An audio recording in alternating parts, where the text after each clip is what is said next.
Всем привет! Вы видите это большое поле? Так оно еще и красивое. Для меня каждый подписчик — это как это огромное поле. Мне очень нравится моя аудитория.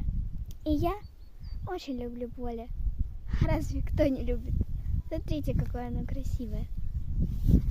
Оно большое, аж не влезает в кадр. Я хочу вам сказать то, что любите природу. Всем пока. Хотела вдохновить. Пока. С вами была Полина и моя жизнь.